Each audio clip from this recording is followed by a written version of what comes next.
used to say this meeting is being recorded. You like my fake telemarketer voice? This meeting is being recorded.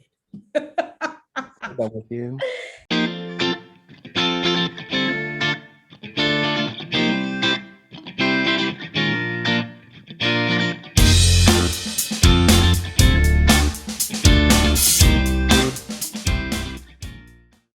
What's going on, you guys? It's your boy Denzel. I am back at it again with another video, and I am so excited for this video.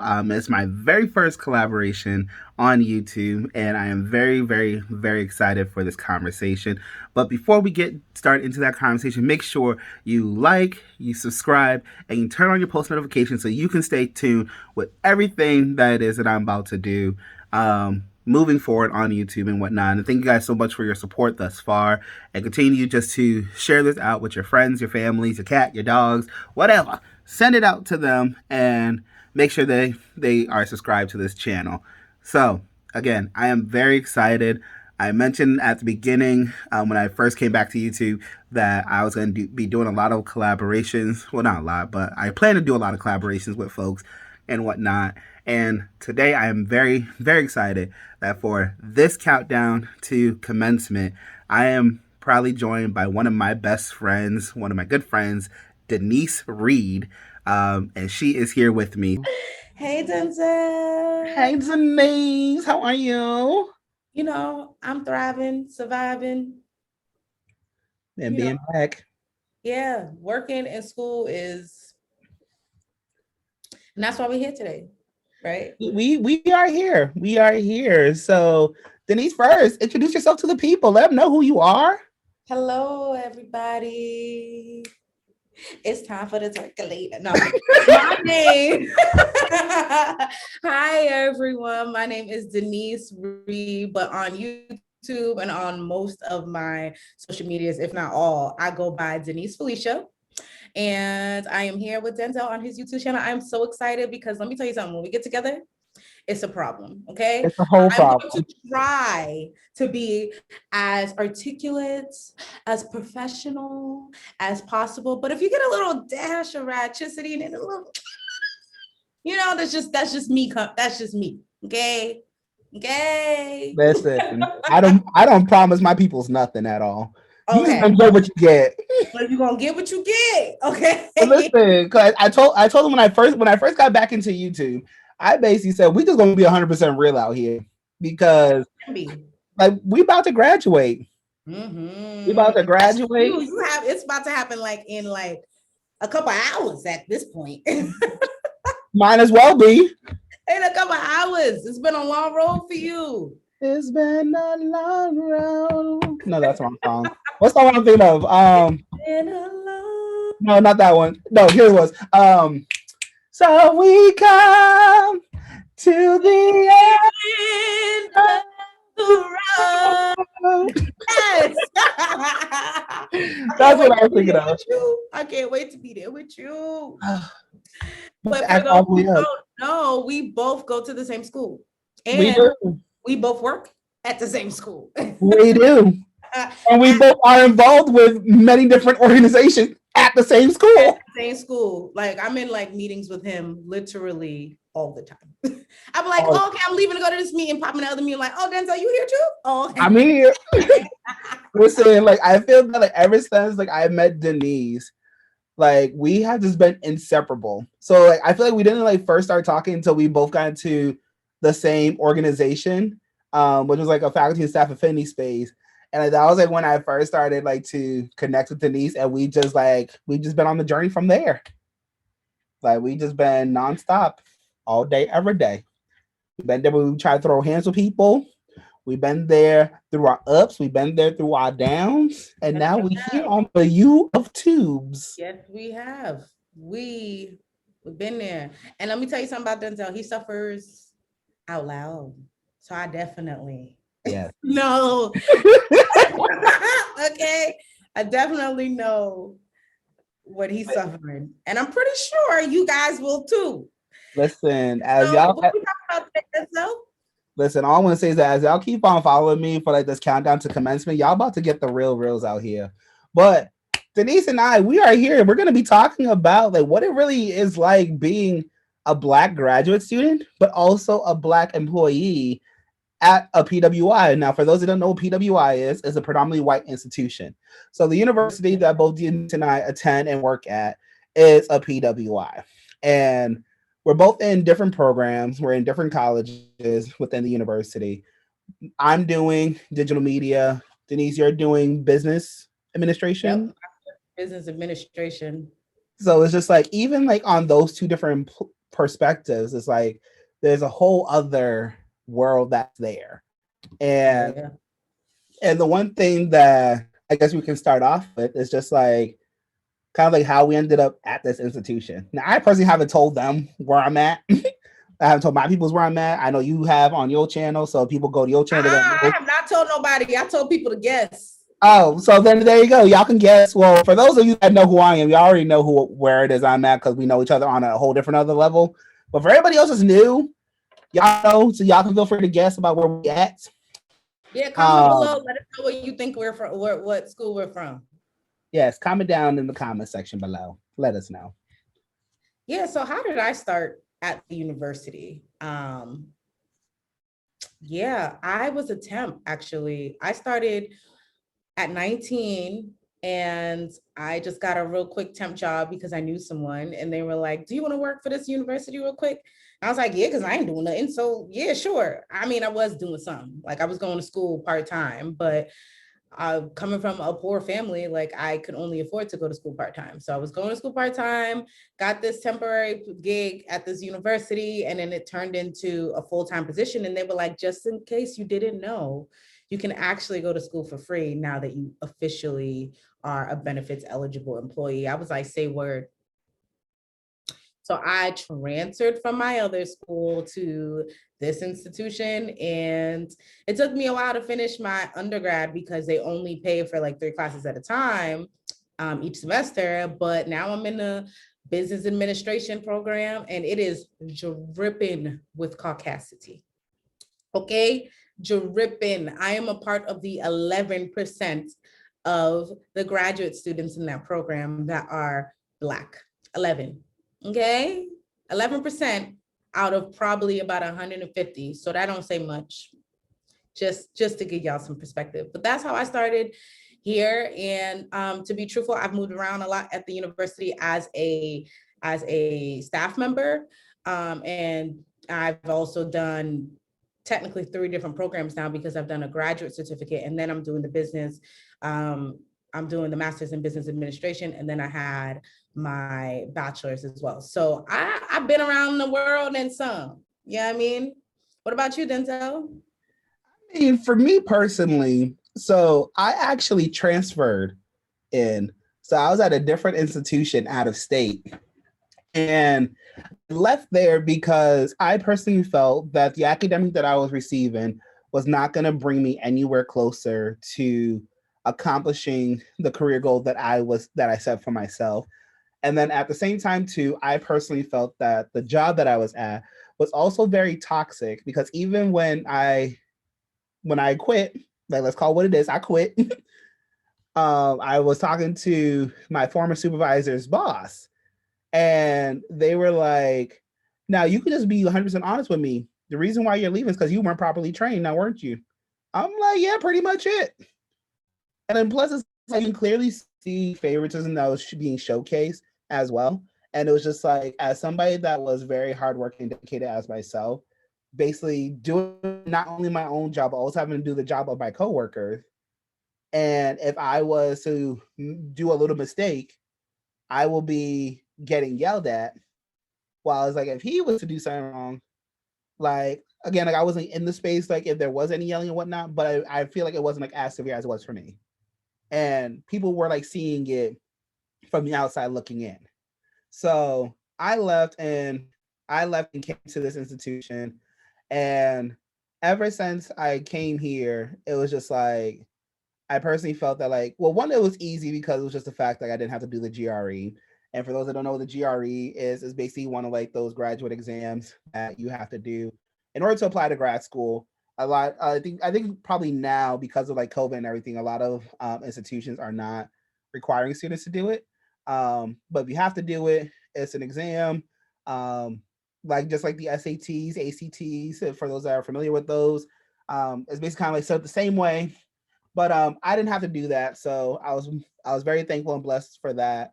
But it was just like coming to this institution, and then it was just like I started off being online because I had a class that was in person, and like I had to like commute into Boston, and I'm just like, yeah, I don't got time for this, and you are having me stay way past the time that this class is supposed to run.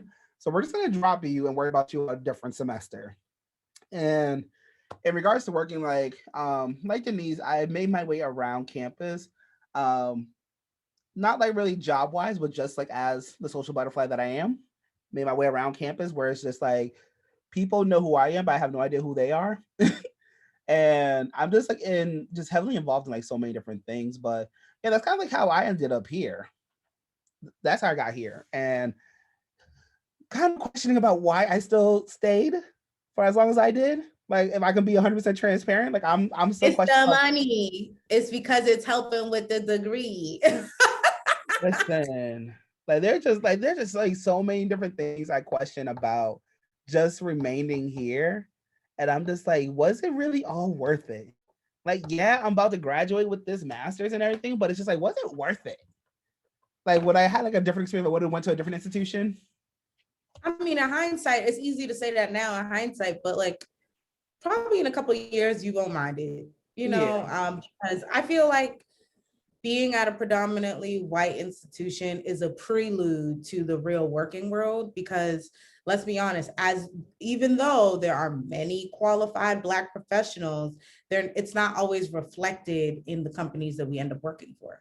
You know what I mean? So like being here and dealing with some of the things that we've had to deal with, which we'll talk about in a second, is kind of a prelude to that. You know what I mean? Like, so yes, sometimes it's annoying, but also you learn how to kind of navigate through the caucasity. That's what I call it, the caucasity. So Oh no, I was gonna say like, see, like that's where I find like the difference between our experience though, because while you're dealing with the caucasity, I'm dealing with like a whole international. but I deal with the international too. Like I feel like in my first 5 to 6 years at this university, I've dealt a lot with international populations. And now it's like a mixture of a lot. But I think what's different now is that I've found my tribe. You know what I mean? Like, so I don't care. I don't care about all the background noise, because once you find your tribe here, it's fine. But I know we talked a little bit about struggles. You want to like mention without mentioning like some of the biggest struggles? Like, let's generalize the biggest struggles for being at a PWI. Well, I think the most clearest one that's there is really just dealing with how can I say for lack of better words, the Oh, stabbing of Lord. the backs. And I the microaggression. not even microaggression, just in like the workspace itself. You mean with like within your own tribe, or like, do you think it's like a crab in a bucket mentality, or do you think like you're saying stabbing in the back of like it ain't safe for no one, no matter like your race, no matter. Yeah, it's like it's not safe for no one. Like for like before I got to the job that I'm at now, the one that I was working at before, I basically saw like two different situations, both like a caucasity and then one that was technically supposed to be a part of my tribe. I saw it from both ends. So it's like for me, it was just like it ain't safe for nobody. I know what you're talking about too, because man, is it still real over there? Listen, It does depend on the departments, and I agree yeah, with you. I've had my struggles with people who say one thing and then do another, and sometimes like being a Black person, you become paranoid. You're like, is it because I'm Black, or is it just because you're a crappy person? You know what I mean? And sometimes you can't discern the two, because it might be because you're Black and that they're a crappy person. And like, you know what I mean? And sometimes it might be someone who you thought like is either A, an ally, or B, a part of the community, and they still on some crazy stuff. So I think that is a real struggle, and I've seen you deal with it, and I've seen people who were in that department deal with it as well. And I wouldn't say I had that directly, but I can say I've had a lot of microaggressions, a lot of microaggressions. And for those who don't know what microaggressions are, it's exactly what it sounds like. It's like being subtly aggressive, or not necessarily aggressive, but subtly passive aggressive about a situation related to race. You know what I mean? So telling me, hey, what's up, sister girl? It's kind of a microaggression, especially when you don't speak like that on a normal basis. Why is it that you feel that you need to change when you're talking to me? Because why? Because I'm Black, and you assume that I speak that way. I mean, sometimes I do, but that's not the point. I'm in a professional setting, and I've presented to you who I wanted to present to you, and you've slightly adjusted you to fit me, and that's weird. Or, you know, I change my hair like a chameleon. Okay, right now is a wig. It's a wig. It's a wig, and you'll hear people go, "Can I touch your hair?" Or "Does it hurt?" Or like those are the things, depending on the person, that like really annoy me. If I don't know you from a hole in the wall, do not ask me those questions. It is not my job to educate. And that's the other issue there. But I think another big issue that me and you like both share, Denzel, is the lack of energy behind racial equity initiatives. Like, if it's not making dollars to them, it ain't making sense. And granted, the last year, there's been a lot of performative action, not just here, but a lot of places. But because I go here and I work here, I can speak to some of those things. There has been a lot of performative or empty promises. And I think what my issue with that is, I do understand that there is a bureaucracy at play. Okay, well then just give it to us straight. Say why. Say why certain initiatives aren't possible. Say why, say why this is uncomfortable. And I think the hard truth is because saying it out loud sounds racist. Yeah, I mean, and it's very frustrating because both of us are like usually in spaces where we're advocating for racial equity. Mm-hmm. And it's like circling the drain over and over and over and over and over and over again. And everybody knows what the problem is. It's just we can't act. You know what I mean? So that's I think both of us can attest to the lack of energy. Like there really is a lack of energy. And not to like speak for like all Black people, but just like from like the experiences that you and I have had, it's just like we're now getting to the point where we're just tired of having to always be the ones that's educating. And I didn't go to school to be a teacher. I didn't go to school to be a teacher. Shut about exactly. Exactly. But like the thing that I come to realize too, and I remember like I had like this conversation with a group of students before that I met with towards the end of last year. And the question that was proposed was just like, like what is it that we can do to better assist in amplifying Black voices? And for me, that kind of set me off a little bit, only because like, I understand where it was they were coming from and like trying to like want to like be more the action perspective of showcasing their allyship. But at the same time, for me as a Black individual, I'm tired of having to always tell you what it is that I need you to do to help not just me as a Black man, but also my other Black and brown brothers and sisters out here. And guess what? Like if you don't see what the problem is, then there's nothing for me to tell you. But guess what? There's this thing, right, Denzel? You and I know about it. Mm-hmm. It's called a Google machine. Like you can find everything on that thing. Everything. So don't ask me no more. Don't ask me no more. Yes. Don't ask me no more. Okay? The Google machine. And guess what? We work at an institution. We go to school at an institution. If you don't trust Google, you can use the library's database. We have resources. There are people that work day in and day out to write books, to do webinars, do YouTube videos. You could probably find this on Pinterest at this point, okay? You do not have to ask. Don't ask me. Just like that guy said, I love my same song. Don't ask. Makes me happy. That is all. I love my sign. My sign makes me. No, but there's even a much bigger resource than just that, what you just mentioned. There's these things, and everybody in the world has them. Tell me, what is it? Your eyes. Oh, snap. If you can't use your eyes to see what's happening, don't ask me. Don't ask me. You know why they can't use their eyes? Because in order to use your eyes, you also need to use your brain, because your brain is what computes what you see. Well, they don't got no brain. That's clearly what it is. And I think that's the struggle here. Like, honestly, I think that's a shared experience amongst not just Black people, but all the people of color here. It's a shared experience. It's like, where is the energy behind these initiatives? Even right now, like, our Asian sisters and brothers are going through it. Where's the energy?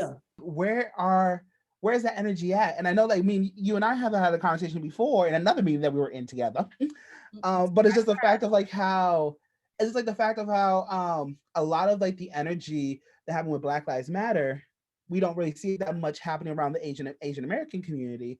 And I also feel like it's depicted based off of like where this population is located at. So like you see a lot of like protests happening in California, because that's very high within the Asian American community. I mean, Atlanta's doing like their protests, but you see like the combined forces between both like the Blacks and the Asians coming together to like showcase that, like, all of this is just wrong and unjust, and the fact that white supremacy just needs to end. Yeah. And I feel like that's a real pandemic. Exactly. And I feel like that's like where we haven't gotten to the point where we can actually officially state that white supremacy is the act of violence here. Mm-hmm. And it's really what a lot of like workplaces, institutions, churches, like we have to put an end to these stuff. And it's just like, and yes, like I'm faith-based, and it's just like you see so much from church. I remember like I was with my grandmother one day, and she was watching like this conversation that was happening, and I'm listening to like the first lady for the church, and her response that she gave in regards to like the LGBT community is just like, what's wrong with these people? Like, why is it that like this is such a big deal? I'm just like, are you stupid? Like, this is the reason why people leave the church, because the church does not support people where they're at. You want to keep talking about that you are a believer of Christ, that you follow Jesus. Do you know that Jesus sat down with the prostitutes? He sat down with those that were drug dealers. You're not ready for that, Denzel. Chill with the fire. Chill with the fire. I'm sorry. Let me back up. Chill with the fire. They're not ready for that. They're not ready for that. You know I got something to say about that. But as I digress. I got myself worked up. Come back. We're back. So let's like change the tune a little bit. Let's talk about the positive things that we have experienced working at a PWI. I mean, and going to school at PWI. I mean, there are, and it's easy to not see them because of all the things, especially right now, going on. But working at a PWI, I think, in my opinion, and going to school at a PWI, because they're heavily funded, whether or not they give money to certain initiatives or not, because they're heavily funded for things such as a pandemic, we was able to just kind of, you know what I mean? There are colleges closing down around the country, and we've been able to be flexible that way. Like, I appreciate that. I do, because I have not seen my office in a year. Okay. And I'm fine with that. I'm actually really okay with that. Like, but even if so, like, even though there are people going back on campus, there are still, again, like they've poured money into COVID. They've poured money into like research. They've poured money into trying to be as safe as possible. I mean, if this is airborne, then there's only so much you could do, but still, they've even provided people with the flexibility of working from home, even if you have to come in. It's like, okay, come in 2-3 days a week instead of coming in the whole week. So I appreciate that. And then all of our classes have this like flexibility about it as well, because we can be online, you know? I mean, granted, that has its negative, like, you know, connotations on that too. It has its pros and its cons, but I appreciate the flexibility. I'm not gonna lie, I do. I never took a COVID test because I literally am home, minding my business, drinking my water, and what? Hydrating.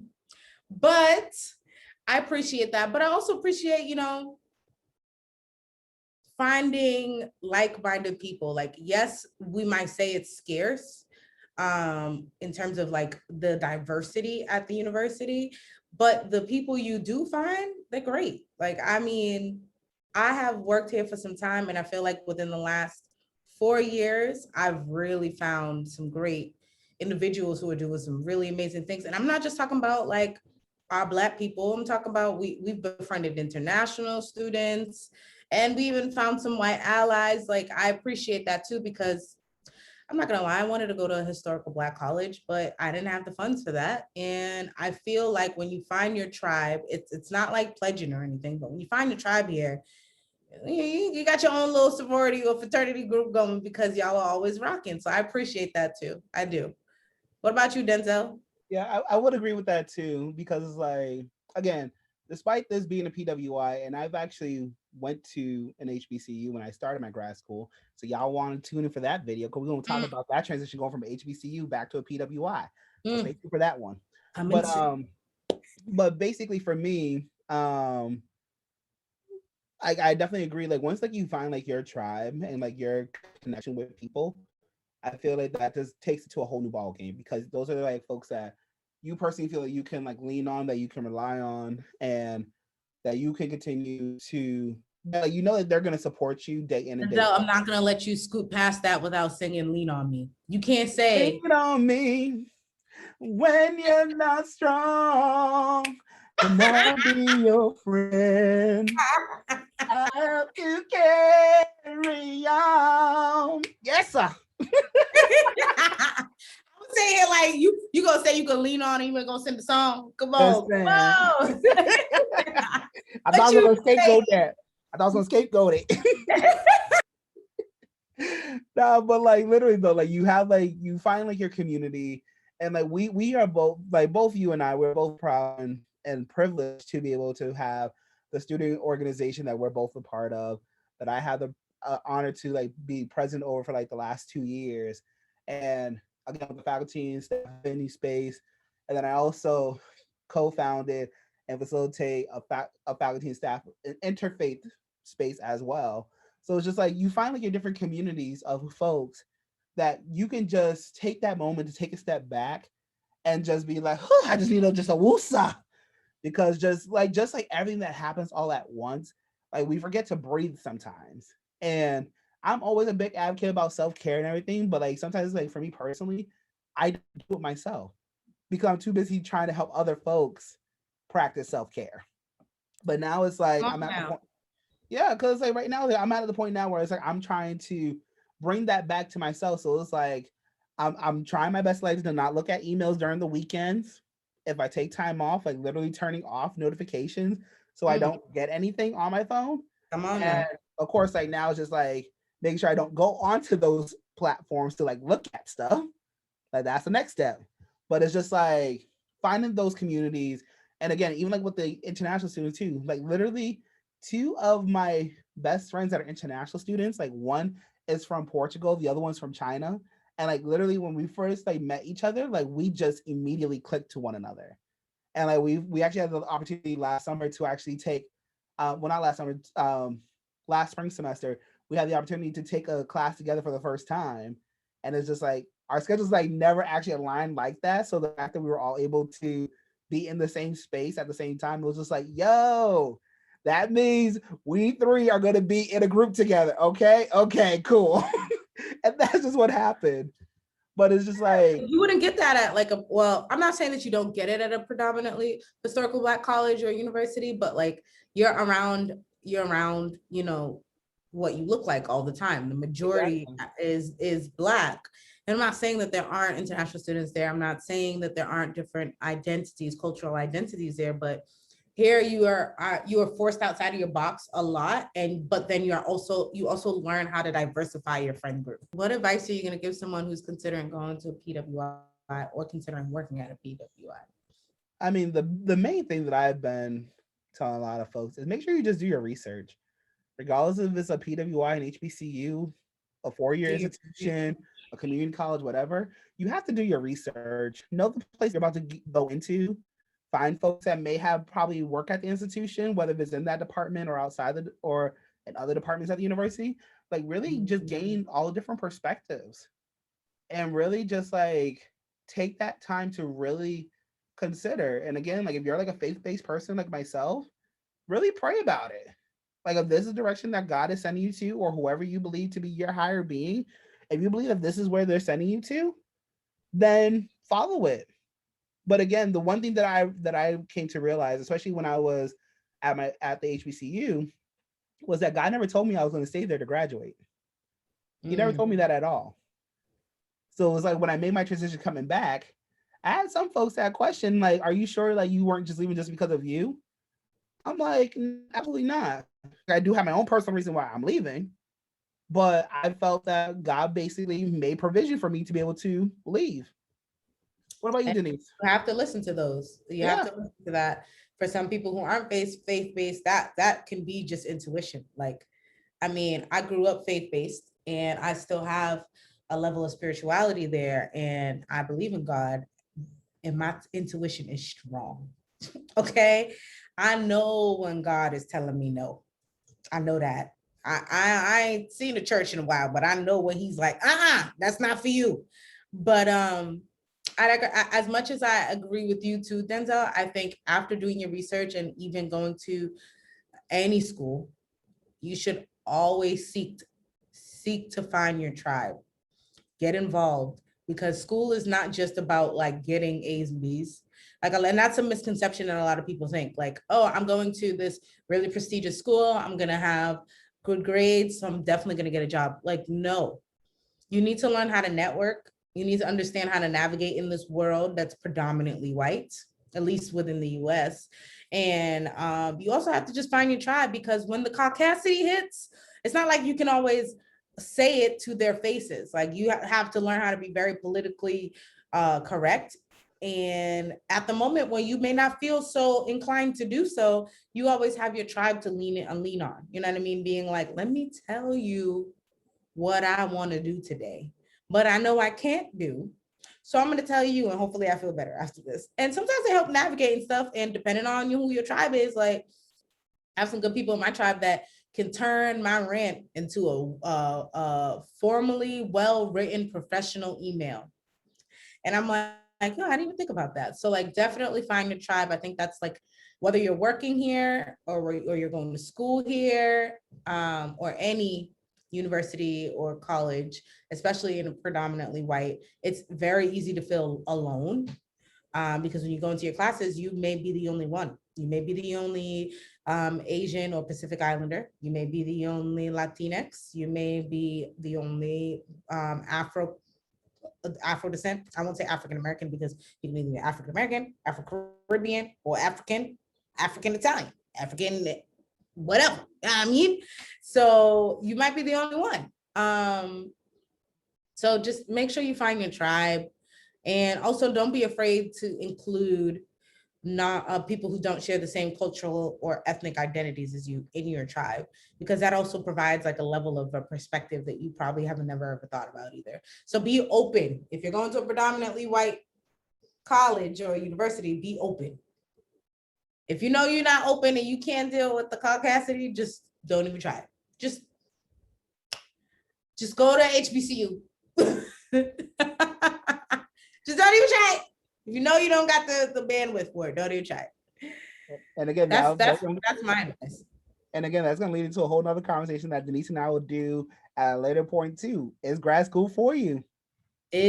Ooh, yes. Like literally, when I tell you, like Denise and I be having like conversations with each other about different topics, that we came up with a list of things that we want to be able to hit for folks, especially like people that do identify as being Black, Afro descendant, whatever, like whatever, like however it is you identify. But again, we're also going to keep it in a broad basis too, where folks that like are considering grad school, regardless of like your race and ethnicity, that these tips and tricks that we provide can be able to help you in any way, shape, or form. So Yeah, because I mean that's a really valid question. Is college for you? Is grad school for you? Like we've been kind of conditioned to believing that that's the way of success. And I mean, yes, education in itself, knowing and learning and applying things is the key to success, but it might not be through college. And to keep it 100 with you all, just to give you a prelude, if it wasn't for free for me, it was not going to be for me. Okay, because grad school is expensive, and that's another topic.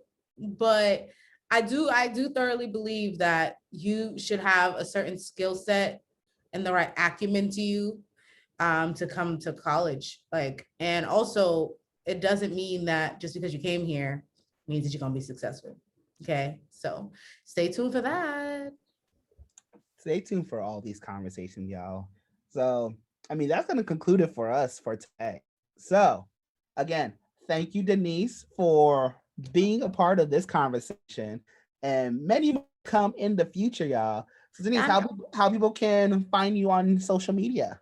Literally everywhere at Denise Felisha, Felisha. Okay, not with a C. Okay, DenisFelisha. Ain't no C's. Thank you. You can find me on Instagram. You can find me on Twitter. You can find me on TikTok. You can find me on Facebook. I don't know where these accents are coming from, and they're absolutely terrible right now. But trust me, if I was around somebody a little more, it would be better. Anyways, that's where you can find me. And if you want to see me more on his channel, you better let him know. Although I know you're going to see me anyway, so it didn't matter. Want to or not, she will be back, y'all. She will be back. Ratchetness and all, she gonna be back. All of it. You gonna get all of it. All this work. Work. We twerking later. Hey, what's that twerking later? Hey, it's time for that twerking later. Hey. But that's gonna do it for us, y'all. Make sure again you like this video, you subscribe, you turn on these post notifications, leave a comment down below. Share. Yes, you also gotta share too. Listen, people even gotta know about what's happening out here in these streets. It's free 99 to support. Free 99 support Black creators out here in these streets. Okay. But yes, love y'all so much and enjoy the rest of your day. Take care.